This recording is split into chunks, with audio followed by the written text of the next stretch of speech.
Something I love about a grazing board is the way that it brings people together. You're chatting, you're enjoying some deliciousness, and Whippoorwill Grazing Company in Everett knows all about that feeling, and they specialize in one-of-a-kind modern charcuterie boards.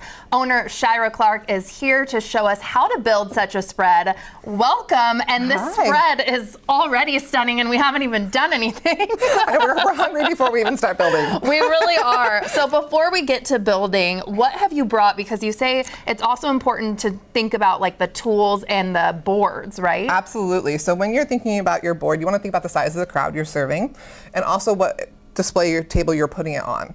So if you're having a small crowd, you don't want a board that's going to feed 12 or 13 people and then have it all look flat and dimensional. So you're looking for things like this one here that has a lip on it or a little bit of edge on it. If you don't have that, we can still work around it, but it's ideal to think about what, white on white. Do we want to have a wood board on there instead? But just really consider your display. Definitely. Okay, so let's get started. Let's start building the board. Your first tip is set your anchors. What do you mean by this? So our anchors are going to give us the structure of the board we're looking for. So today we're working with a round tray. So I am going to place on my little honey. I'm going to have a cup for my future olives. And then this will be a cup that will make a salami rose. It'll go in. And today I'm feeling like a triangle. But some days I might want to go all in a direct line. I do mine a little bit different every day. See, and I don't even think of like that. I just start filling, which they never look as nice, and this is always a goal, so okay. Absolutely. So once we have those down, then we move on to kind of the skeleton of the board. And is that the cheese? That's the cheese. Oh, the show, okay. That and is. Do you have like a particular like soft, hard cheeses? Is it a mix? I like to do a good mix, so I always include a soft cheese on every one of my boards. That can be like a Boursin, a goat cheese, brie is a great option. Yeah, that's the fan favorite, yes. And then I go into like an aged white cheddar. Tillamook's aged white cheddar is one of my favorites. It has a good structure to it, cuts really well. And then always like a manchego, so we have a non-dairy option, great flavor. Okay. Great. And then layering the meats in too with the cheese. Yeah, so we're going to start building a salami. Okay. Well, let's start with the cheese here. We're going to cut the white cheddar first. So I've got a sack of fairly thinly sliced white cheddar here, and I'm going to have you actually cut this using our lovely cheese knife. It's very cute. You're actually, before you cut, we're going to cut it directly in half, so we're going to end up with 2 rectangles. 2 rectangles. I almost messed it up before we started, we got Shirah. more cheese, no problem. Okay. Then we're going to stack those on top of each other. So you got a nice stack there. And this trick is where we're going to try and get our triangles.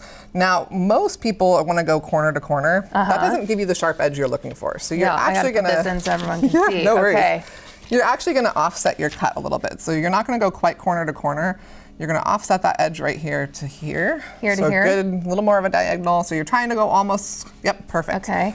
And that's going to give you a really nice sharp point on your corners. I need this cheese knife. That's what I need. The cheese knife is all the difference right there.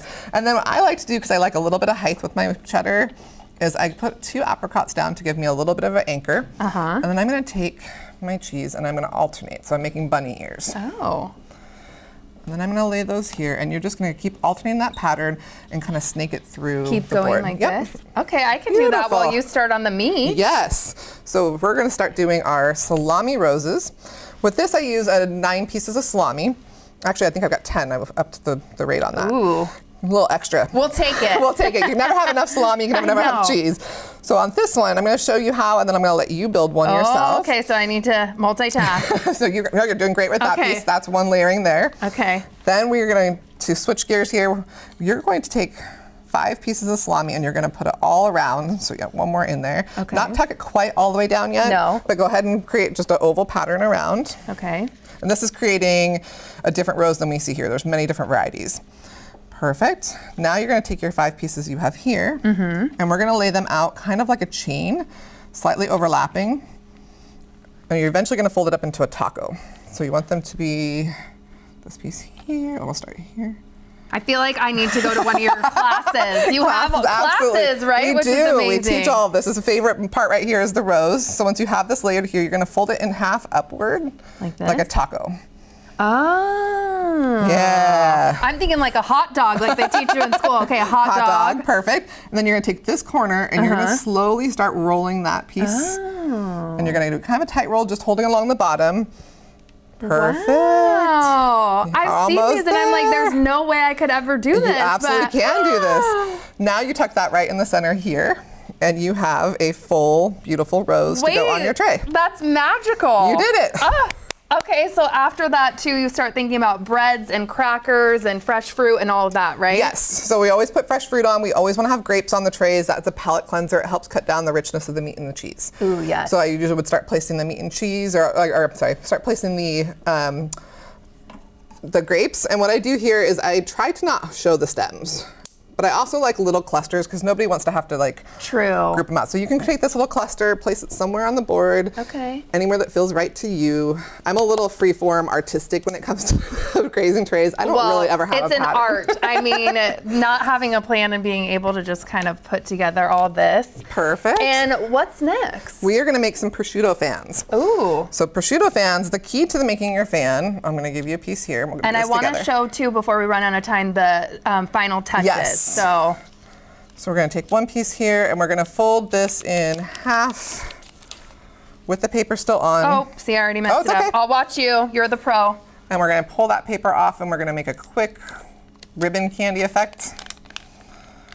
I'm going to get this through. Here, I'm going to actually let you pull that off and I'm going to grab the other tray. And as you're going to pull that off, just ribbon it back and forth like a little zigzag on top of each other. Oh, like that? Kind of. We're going to go. Kind of. So no worries. Kind of. Just more of like a river, like an up and down. Oh, got it. Perfect. And I'll bring this guy over here and we'll throw some final touches finishing on this, guys. touches. This is important, right, with the herbs and everything else? This is what makes it go from a 2-dimensional to a 3-dimensional. Gives us a nice wow. So I've got a couple gaps in here. So what I like to do is put some sweets. I love a little bit of chocolate on the board, so we'll fill that in. Yes. And then I've got a lot of green on the board, so I feel like we should pop in maybe some blackberries. Oh, there's some blue there. Maybe some more apricots. So kind of looking at like the rainbow too of different like colors, making sure yeah, that's all I try not to put two meats pleasing. together or two cheeses together to keep it free there. Then we have some herbs here, and I like these to make us look like a wild fairy garden. Is kind of my goal. Oh. So I take a little sprig. You've got thyme. I've got rosemary, and you can kind of go with the shape of the board. Oh, you can. Wherever you want to draw the eye to, you can make that happen there. And then we also have some fresh edible flowers that you can place on and fill it with little pops of color. Oh my gosh, I'm obsessed. Tell everyone about the classes before we go. Yes, absolutely. On January 19th, we're holding a class out here in 192 Brewery in Kenmore, and we'll be hosting a bunch more classes, so that'll be all on our website. Amazing. Thank you so much for being here. New Day Northwest Kitchen is brought to you by Safeway.